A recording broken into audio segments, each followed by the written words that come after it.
See, that's a mood swing with a body count. After ordering that all dogs be killed, some black dogs apparently still survived.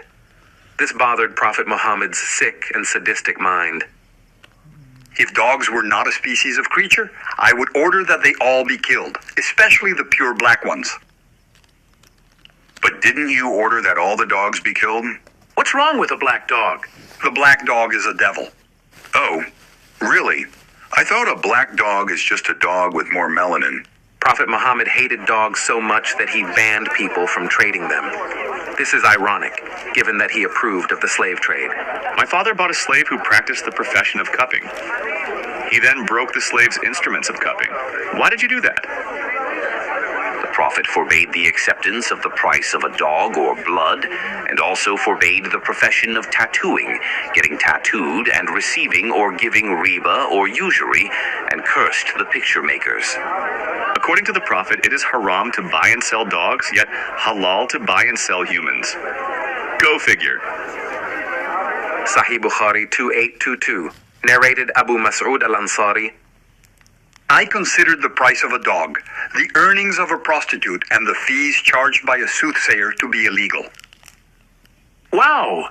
Do you really believe that money made from selling a dog is considered as evil as money made from prostitution, witchcraft, or usury? You clearly have a problem with dogs. Sahih Bukhari 511, narrated Aisha. The things that annul prayers were mentioned to me. They said that prayer is annulled by a dog, a donkey, or a woman passing in front of people who are praying. This means that women are considered to be the same as dogs. This hadith states that if a dog passes in front of Muslims who are praying, their prayer is annulled. This means that their prayer will not bring any blessings from Allah, or that Allah rejects their prayer. If a group of Muslims are praying in front of Kaaba in Mecca, and a stray dog walks between them and the Kaaba, then their prayer is made null and void.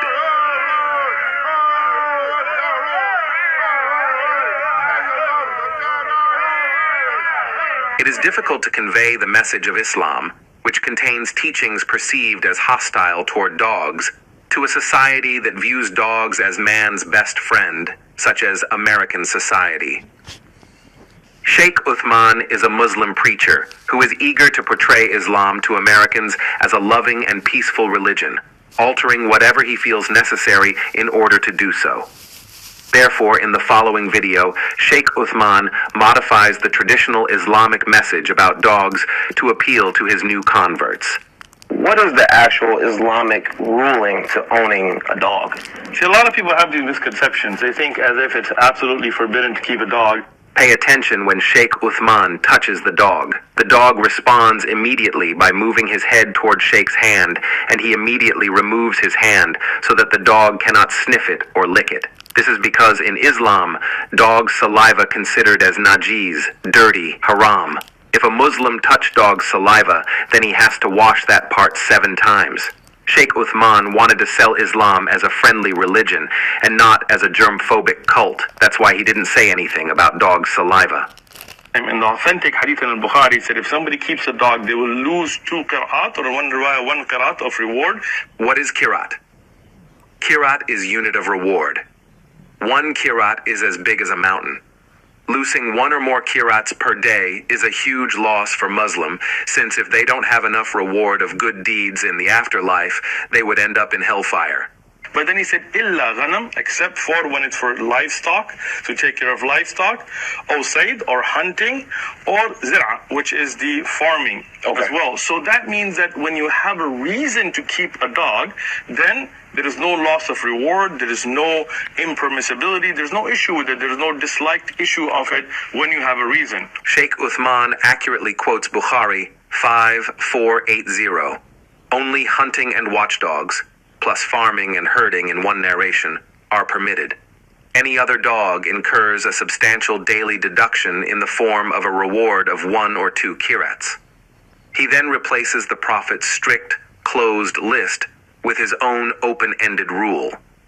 As long as you have a reason, there's no problem, thereby quietly expanding permission to guide dogs, disability dogs, urban security dogs, and so on. exceptions the Prophet never mentioned, while only excluding fashion dogs. This presents a much softer, more modern and American-friendly ruling, presenting it as if it were the Prophet's own words, when it is actually Uthman's addition, not Prophet Muhammad's. This is the deception. In New York, hundreds of Muslims block a public street to pray.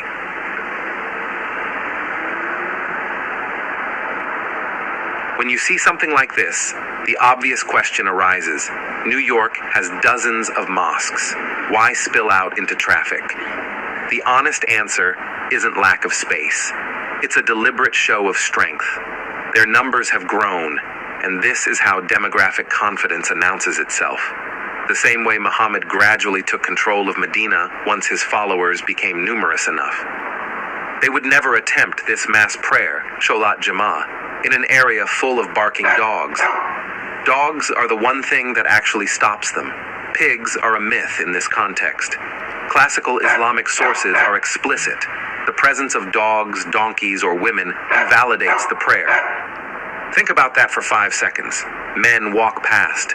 Children run by. Cats, motorcycles, even horses can cross the prayer lines and nothing happens. But let a dog trot through or a woman walk in front of them and poof, Allah suddenly goes deaf. The same God who keeps galaxies in motion apparently can't hear over a tail wag or a menstrual cycle. Why? What is cosmically radioactive about a dog that it blocks divine Wi-Fi? Does the prayer travel on a straight laser beam a tail might interrupt? Does Allah have canine allergies? And why exactly is a woman categorized with farm animals? Is her mere existence that polluting to the creator of existence?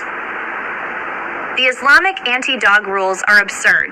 Dogs are loyal companions, capable of detecting cancer, finding earthquake survivors, catching criminals, comforting the suicidal, and guiding the blind. The idea that they are spiritually toxic isn't just irrational, it feels morally obscene.